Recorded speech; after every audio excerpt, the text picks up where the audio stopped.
In Africa, jobs mean survival. But what happens when the worker doesn't sleep, doesn't tire, doesn't ask for pay? From chatbots to driverless cars, from machines in farms to algorithms in banks, this is the story of how artificial intelligence may not just change African jobs, but replace them. They told us AI would help predict rainfall for farmers, diagnose diseases faster than doctors, translate languages for schools. And it's true, AI can transform Africa. It promises efficiency, productivity, innovation. But every promise hides a cost. Millions of jobs are at risk. Call centers already being replaced by chatbots. Bank tellers and cashiers, mobile apps and AI banking take over. Drivers, ride-hailing apps testing driverless cars.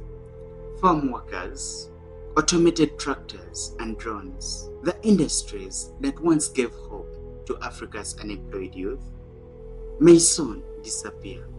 They said the AI could handle customers faster than us. We were told we might lose our jobs.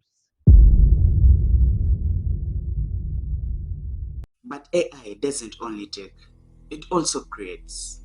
From coding bootcamps to data labeling centers, from AI-powered startups to freelance platforms, new jobs are being born.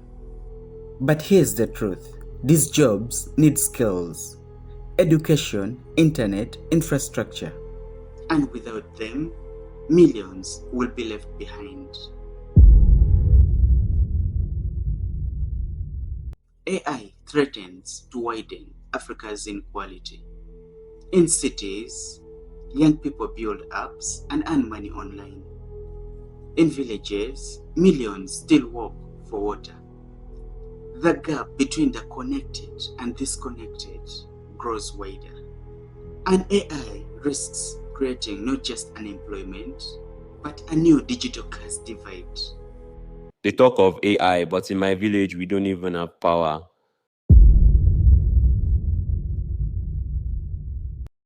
Africa is powering AI, but not profiting from it. Tech giants outsource data work to Africans, paying cheap wages to train billion-dollar algorithms. The profits flow abroad.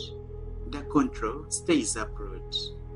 Unless Africa builds its own AI solutions, it risks becoming a digital colony, training the machines that will one day replace its own people.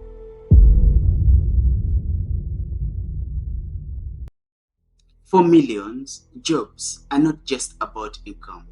They are about dignity, identity, survival. When AI replaces a driver, it doesn't just take a car key. It takes school fees for his children. It takes food off the family table. It takes the future. The machines may not fail, but the people do. The question is not whether AI will replace jobs in Africa. It already is. The real question is, what will Africa do about it?